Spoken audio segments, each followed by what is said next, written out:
Okay. Got it. No, hold on, here we go. There we go, excellent. So for those of you who don't know me, my name is Trina Montemiro and I am an anesthesiologist at St. Paul's Hospital and Mount St. Joseph Hospital. I do have an interest in regional anesthesia, and I also have an interest in quality improvement.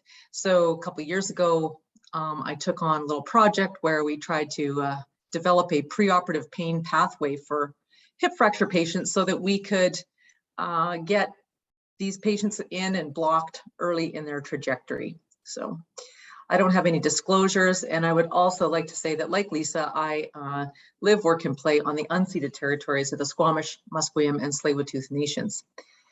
So the objectives for me are just to kind of review some of the benefits, although Erin has really done a great job of that.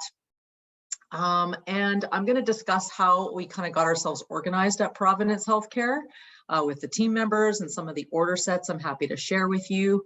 I'm going to quickly review some of the setbacks that we've had along the way, because this has been a work in progress since about late 2018, early 2019.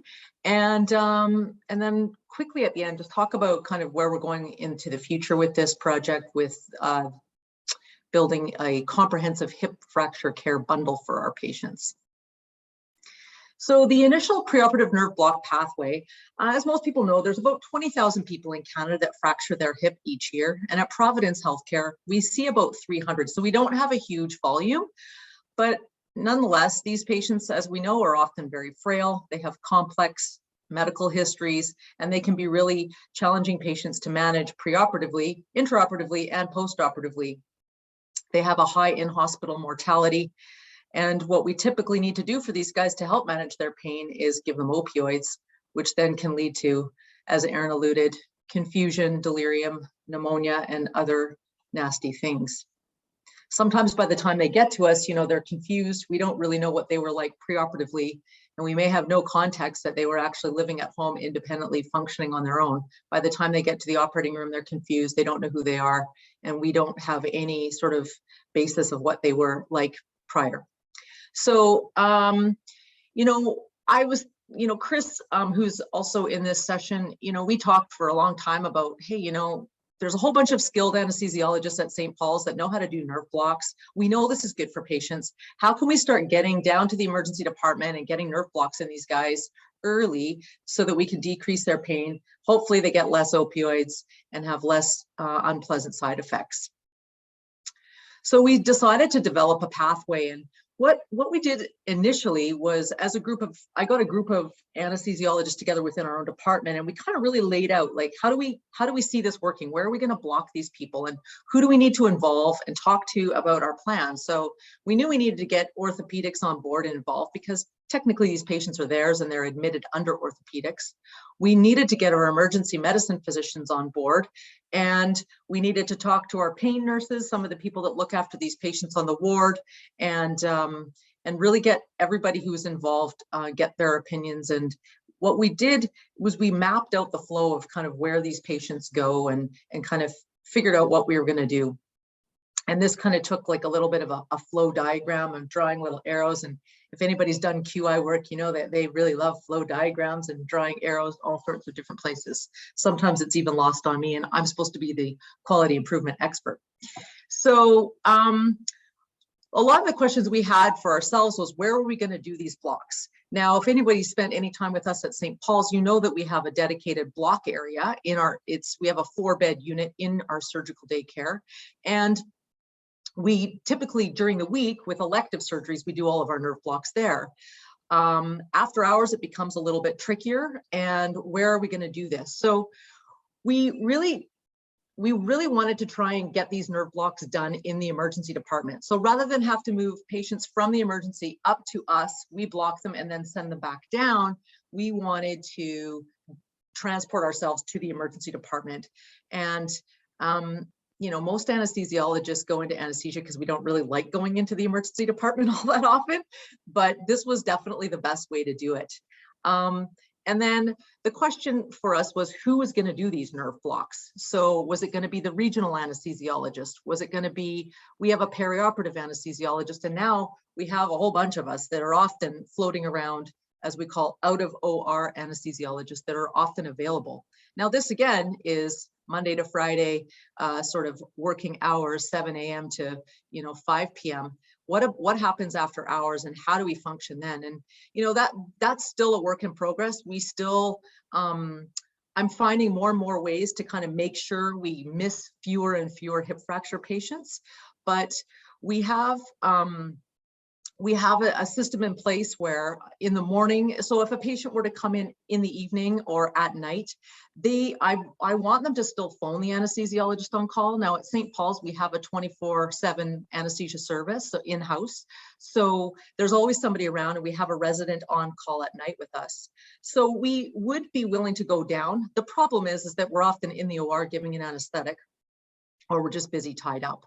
So in the morning time, what I tend to do is have somebody check the slate to see if any hip fractures got booked in the night. I've got a system in place that occasionally works where the unit clerks in our operating room, as soon as a hip fracture is booked, they'll let us know. And that is just to kind of cover multiple bases, so that if they do get missed, they don't get a nerve block, they're on our radar so that we can get to them as soon as possible. Sometimes in the morning, they're still in the emergency department, and we'll then go down and get them blocked. But many times they've already been transferred to the ward. If that is the case, we notify the regional anesthesiologist on call, and we coordinate with our porters to bring those patients from the ward down to our nerve block area, get them nerve blocked. We monitor them for 30 minutes, and then we send them back up to the ward while they wait for surgery. And again, I do want to reiterate, I'm happy to answer any questions. Send me an email. I've got my email address at the end of the presentation. I never mind, helping you guys work through this for yourselves in your various hospital locations. So like I said, we try to get either emergency medicine or orthopedics to give us a consult as soon as these patients come in and they get diagnosed with a hip fracture. Now, we officially have approval from our orthopedic surgeons that if we get to the patient before they even do, that's fine. We can go and put a nerve block in if it seems appropriate.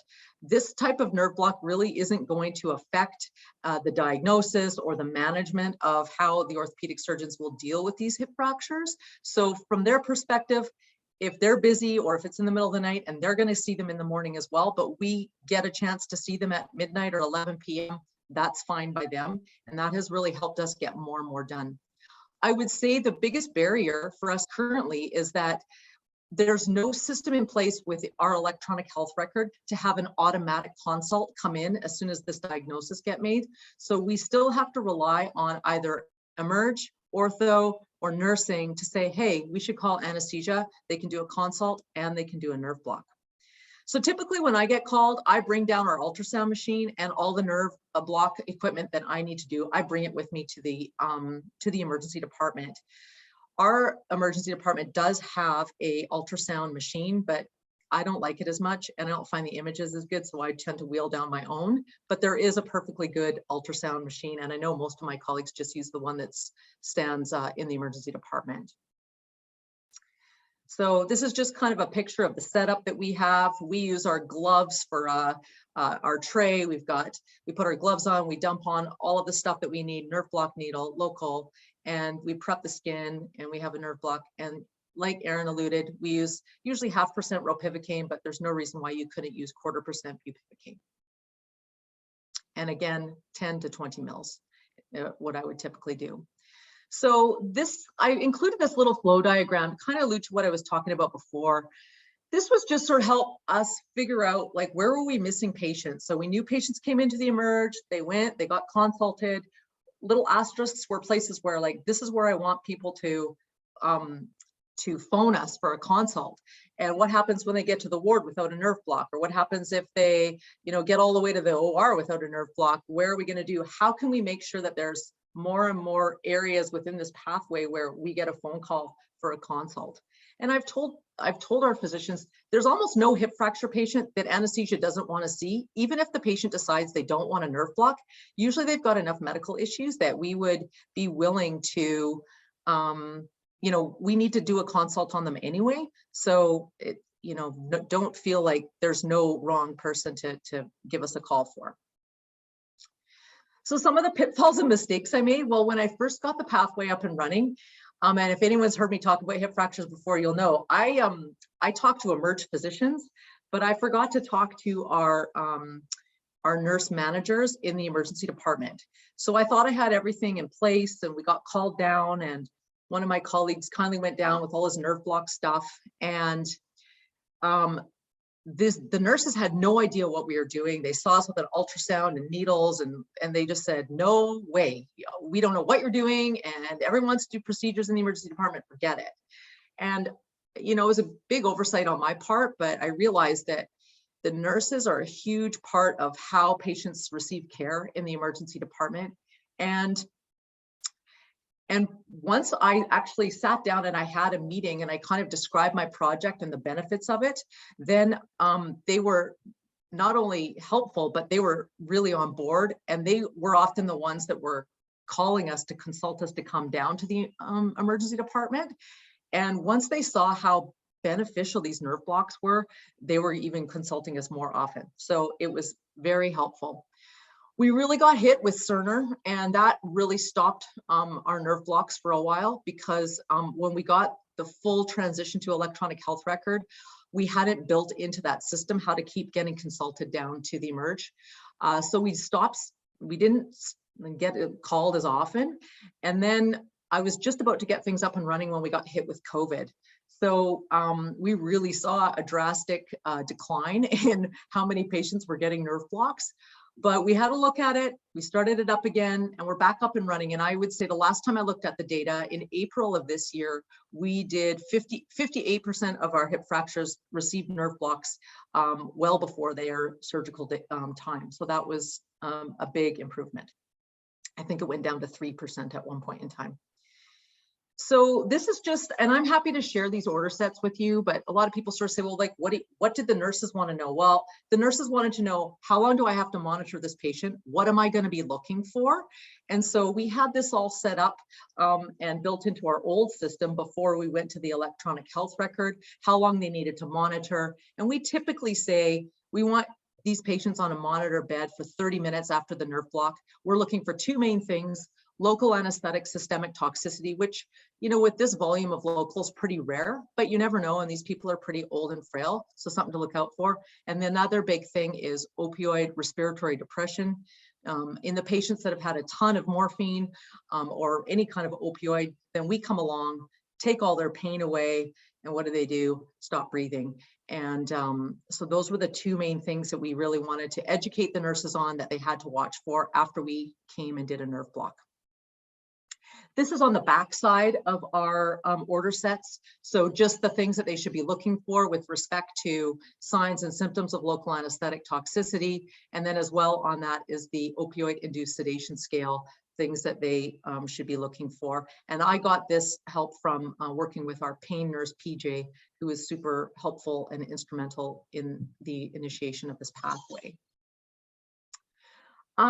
So that's sort of the preoperative hip fracture pathway. And I know I'm talking fast and we're over time, but I'm going to just quickly say that what I'm working on now is developing a comprehensive hip fracture care bundle. And I show this slide because it has two different examples of hip fracture anesthesia guidelines that look at pre, intra, and post-operative care. And there's been a few studies now that show that when these hip fracture patients kind of get a standardized bundle of care from start right through the beginning. They get early surgery, they get a nerve block, that's part of it. They get delirium screening, frailty screening, they get consults to the appropriate services such as geriatric medicine early on, that they do better. And we know now as well that generally it doesn't matter if they get a spinal or a general, but the most important thing we can do is really manage their blood pressure in the OR and get them mobilized early after surgery. I don't want to spend too much time on this. I'm happy to chat with you guys after hours about this. I'm in the process of working with geriatrics. They are super keen to get involved. They find the orthopedic ward in our hospital the most challenging, and that these patients do slip through the cracks, and they want to get involved earlier. They are happy to do the frailty screening, and they've helped us along with sort of saying, hey, look, if these guys screen, with a frailty score of 5 or greater, we want to know, we want to see them. In fact, they've even said 75 years of age or older, they'd be happy to come and see any of these patients for us. And I think that's going to help our orthopedic surgeons. It's going to help us. And most importantly, it's going to help these patients. So I think I'm going to leave it there. I think that's my last slide. Oh, I'm just going to say it's still a work in progress. Nerve blocks are good, and getting Jerry involved, that's the most important thing. And there's my contact. Never hesitate to send me emails because I don't mind sharing what I've got. I recognize that many of you work in hospitals that don't have an orthopedic service. So you just want to get these guys bundled up and shipped out. And I mean, if you can do a single shot nerve block or get fancy and even putting in a little indwelling catheter, that would be really great for these patients. And I think that's it. And I'm going to stop my share. Great, guys. Thank you so much. That was a fantastic presentation, both of you. It was really, really informative and interesting. And Trina, I'm so impressed by your QI project. That was amazing. That's congratulations. It's the never-ending QI project, Kirk. It's so cool. The one common theme that I saw through the presentation, and also we had a question come up in the chat, was trying to make these blocks last a little longer. So I'm kind of wondering, on average, how long do these patients wait at St. Paul's between the time they come to the emerge and by the time they get to the OR? And in relation to that, what do you do to prolong your block? Specifically, are you using some dexmedetomidine or dexamethasone or anything like that in the block, or IV to try and prolong the block? Okay, good question, Kirk. So, as maybe people know, that there used to be a pay for performance, or what we call P4P, for hip fractures. We were in a system where we had to get hip fractures done within 48 hours of them getting admitted. And people used to get anxious. They would call them expiring hips, and they got done. But I'm not sure exactly what happened, but that they stopped doing that. And so I will, and I'm sure my colleagues agree with me, I've noticed a significant decline in how quickly these patients get to the OR. I think the goal is still, everybody knows it's still supposed to be 48 hours, but I feel like these hip fractures are spending a little bit too much time before they get to the OR for a variety of reasons. Typically, if we know a patient is definitely not going to go to the OR within 24 to 48 hours, we would probably try in our hospital, maybe put an indwelling catheter in. We've done this a few times. We don't do it a ton. And sometimes I think it's just because it's a bit of a pain, to be quite honest. Like it's a lot easier just go in, inject a bunch of local, be done with it, get them back to the ward, and just kind of secretly hope that they're going to get to the OR before it wears off. Within the last week, I blocked somebody in the emergency department, and it looked really great, like they were going to go to the OR by the next morning. So I was really happy. And then the day after that, they were going to the OR, and I was kind of just irritated. I ended up doing a second nerve block for that specific patient right before they went to the OR, because I do find these nerve blocks really help for positioning for spinals, because you can just put in a nerve block and then you roll them on their side with so much less discomfort than if you don't. But are we using, we rarely put dexmedetomidine, or sorry, dexamethasone in our local anesthetic. We will occasionally put it in the intravenous during the surgery. But in this particular case, because it's pre-op, we're not keen to give IV steroids to these patients just to help prolong their block because of other side effects. And we aren't really big on using DexMed at this stage of the game. And if Chris or Steve or Aaron want to pipe up with your thoughts on that subject, I'm about to have a meeting with our orthopedic surgeons, and I'm really going to push that we need to be better as part of this bundle, be better about getting our patients to the operating room within 48 hours. And I don't know how we're going to do that, but I'm hoping that by pushing our surgeons, it'll help.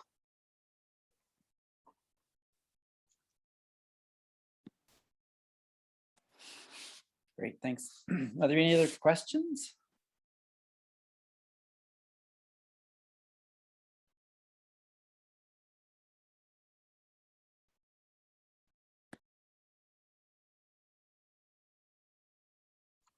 Yeah, I was just going to say, like, with respect to getting this bundle of care, it's, you know, it's been quite the challenge.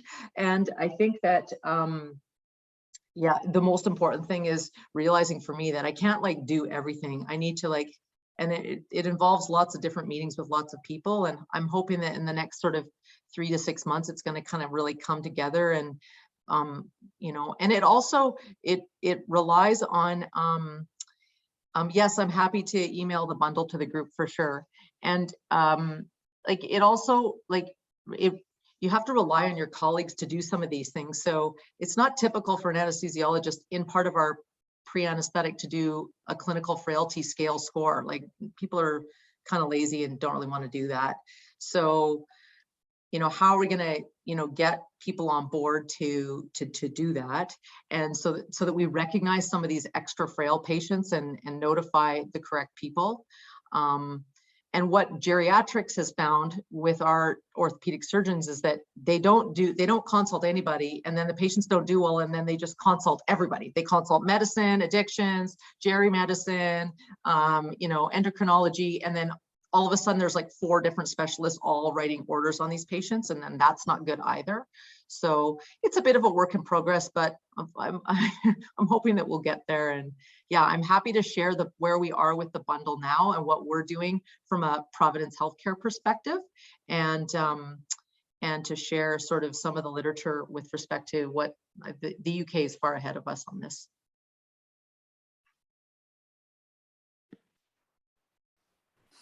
Great, thanks. Well, recognize we're a bit over time. I wouldn't mind throwing out one last question to you. It's a burning question. I would love to hear your thoughts. Looking at the panel of attendees, most of us are quite a distance from definitive orthopedic care. For myself, it's a minimum, you know, on the best of days, it's a minimum of 2-hour transfer. But oftentimes we'll keep these patients overnight, and then they'll go out the next day. In that scenario, I just wondered what your thoughts would be and what your exact approach would be with the 85-year-old with a bit of mild cognitive impairment who comes in with a fall and a neck of femur fracture. Just how you would approach that and manage it. Yeah, for me personally, Kirk, I would probably, I would do a femoral nerve block, likely. That's just, and you know, I've done a couple of PENG blocks that Aaron talked about today, but in my hands and what I find easiest, and I am going to steadily branch out, I promise, but I'm probably just going to do a femoral nerve block, nice and easy, single shot. If I think that it's going to be 2 hours and they're going to get to the hospital and things are going to be okay, I'm probably, first of all, then I'm going to monitor them for 30 minutes at least before I take them off monitors. But then but you know, on occasion, and I don't typically do this very often, but in your scenario, I might actually consider adding a little bit of dexamethasone to the 20 mils of local anesthetic. So when we were, you know, the history behind it, we used to add dex to our blocks all the time to extend it. And what we found was that we were seeing an increase in persistent paresthesias after a while with our foot and ankle surgery. So we just stopped doing it. But there's no doubt our surgeons like swore by it. And some of them wanted us to keep on doing it, even though we stopped, because it did really make the block last a lot longer.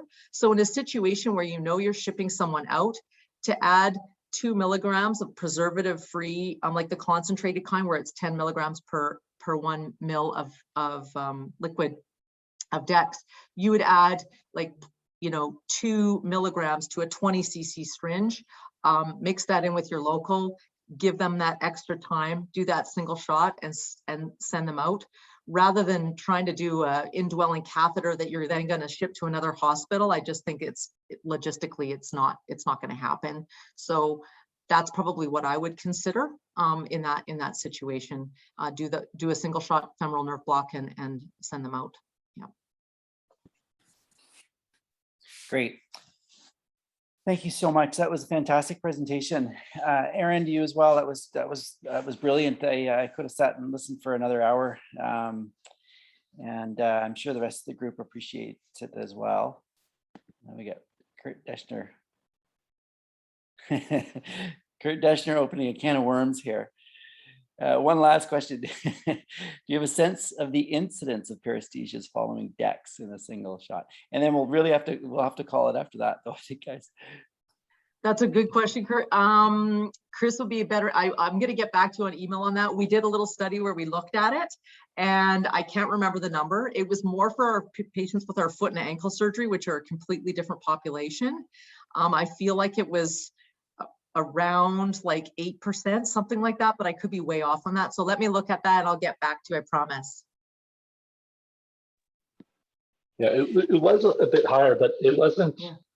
I wanted to say that in terms of long-term issues, it was 1 in 300, which is substantially higher than the literature. And it's probably in keeping with foot and ankle surgery, which is at much higher risk of having paresthesias. Yeah, so Chris, I don't know what you think, but do you agree with me? Like if you were going to ship someone out and you want that block to last a little bit longer, would you then consider putting in a tiny bit of DEX, or would you just still hold off? Yeah, I think that's probably reasonable. DEX will give you probably on average about 24 hours of analgesia versus maybe 10 to 12 or top 16 hours with long acting. Another option, depending on how comfortable you are with catheters, if they come in the evening, you could put that catheter in and then top it up in the morning and then pull the catheter. And whether you use for that last one, you could put in DEX for that second bolus before you pull it. That would probably give you the longest, but it is still finicky in terms of putting in a catheter and added complexity.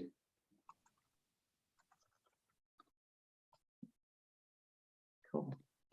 Great, thanks so much, guys. We will, I think, leave it at that, and look forward to seeing you guys again soon for our next regional anesthesia session.